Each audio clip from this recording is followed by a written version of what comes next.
All right, welcome back. The Ultra MAGA Party. You better live in fear of it. What are the next things that are going to be attacked?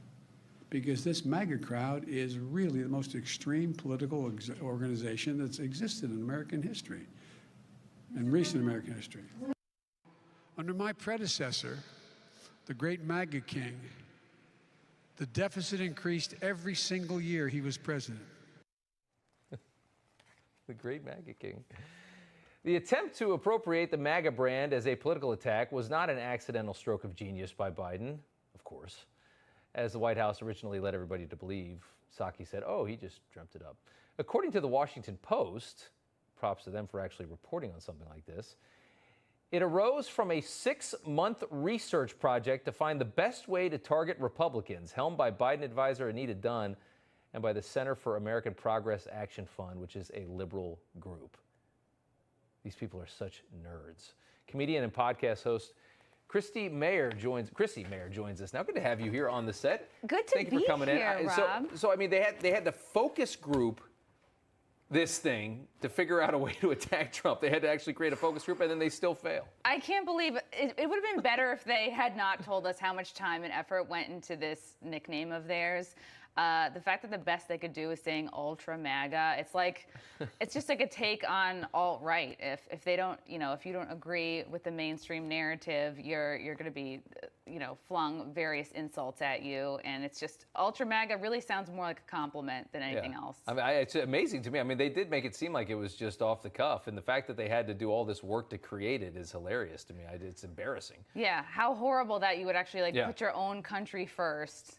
How extreme. Exactly, right. And in response to Biden, the former president went on Truth social media, first posting this image, which is hilarious, and then later posting, "The great MAGA king is the name Joe Biden is now using to describe me. Thank you, Joe. Make America great again."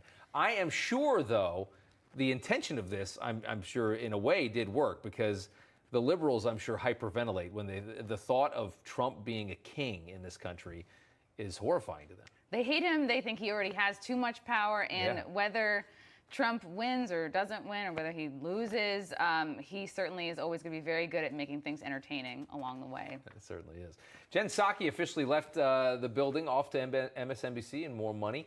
Today, Psaki recounted her first visit to Biden's Delaware house and how their conversation surrounded the importance of returning integrity, respect, and civility to the White House. And then she made this comment.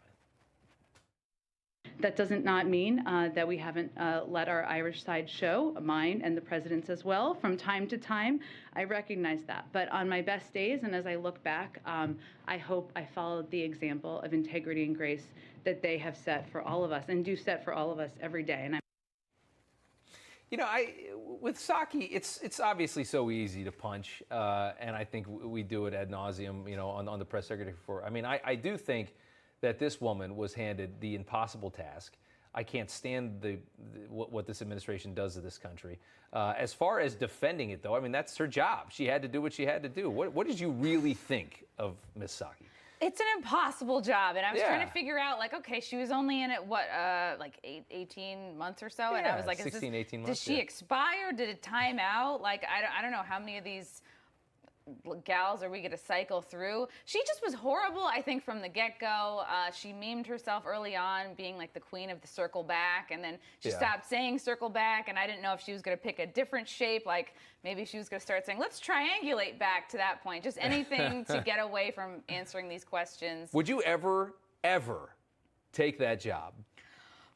No, because I would say a lot of words, probably, a lot of cusses. I'm holding back not to say them here tonight, too. So, yeah, it looks like an impossible job, but I think, especially with the Biden administration, there's so much that they don't want to let the American people in on that it's impossible. It is something up. Chrissie Mayr, thank you so much for coming on. Good to see you tonight. Thanks for having me. You're the Clark Kent of news. Oh, get out of here. We appreciate you coming in. It's good to see you. Rip your shirt open. That's not going to happen. Nobody's going to see that. We appreciate it, Chrissie. Good to see you.